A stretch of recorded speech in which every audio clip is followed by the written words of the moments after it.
There's so many things I love about my life, and music is one of those. It's what I do as a job. I don't wake up every day and think, man, I got a musical career and I'm gonna go make a record today.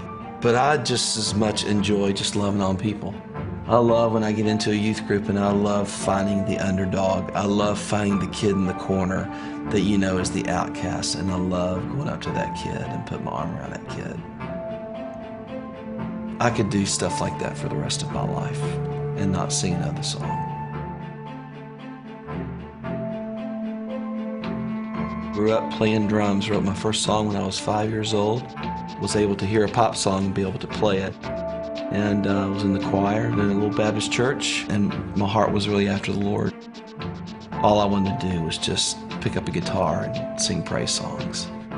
God had a call in my life, and music was supposed to be a part of that. For some reason, it was contagious to me. It made me light up. It was a beautiful time of my life. It sort of anchored me.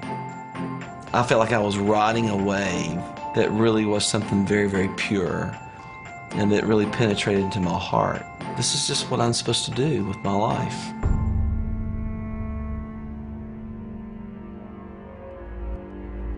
Well, when I got to 17, all my older friends went off to college, and I moved to Nashville, Tennessee to be a songwriter. I was playing in after-hours bars from 1:30 to 5:30, just in a bunch of trouble. And I began to be enticed that maybe you could play with the fire and you won't get burned. Little did I know that I would be in the biggest pit of my life and feeling like there was no way of escape. Smoking that first joint and feeling so guilty about it. From there it went to, it was cocaine, it was LSD. And I'm just in the thick of it, man. I'm just doing this stuff, and I got sucked into this thing. For some reason, I justified it. You lose perspective. It's almost like your compass sort of just like disappears, and you enter this whole other world, and you don't really realize it's going down, and then all of a sudden it's too late. I'd flash back to those times when I was 15 going, just really hearing the voice of God going, I've got a call on your life.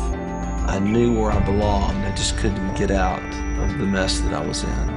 And I was very depressed. That went on for 3 years until I had a near-death experience and snorting something that you thought was cocaine, and it was something else, and thought I was going to die. Literally thought I'm dying. And that's when I began to pray that God would do whatever He had to do to get my attention. I need to be rescued.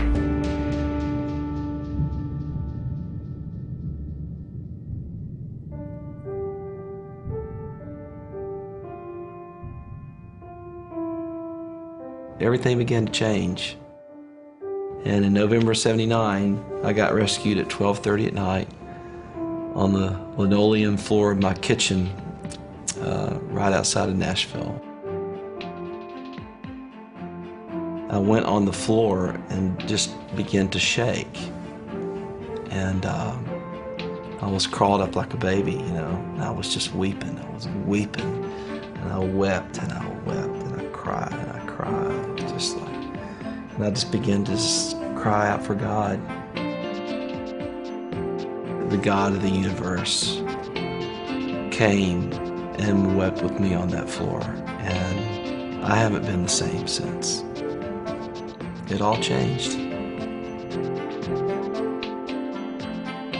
I made up my mind that I would hold myself accountable.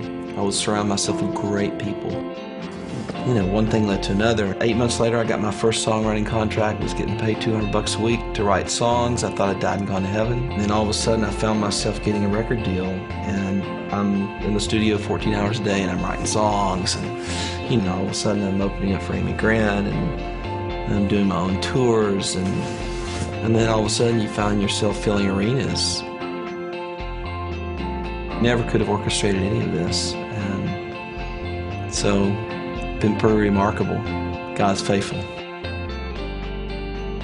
I know now what the real deal is, and I know now that selling millions of records doesn't bring you peace, and I know where my hope lies. It's not being a rock star. All that stuff dissipates, but it never lasts. It doesn't last. The greatest peace that I have is I know who I am. I'm a son of the High King of the universe. My identity crisis is solved. I am Michael W. Smith, and I am second.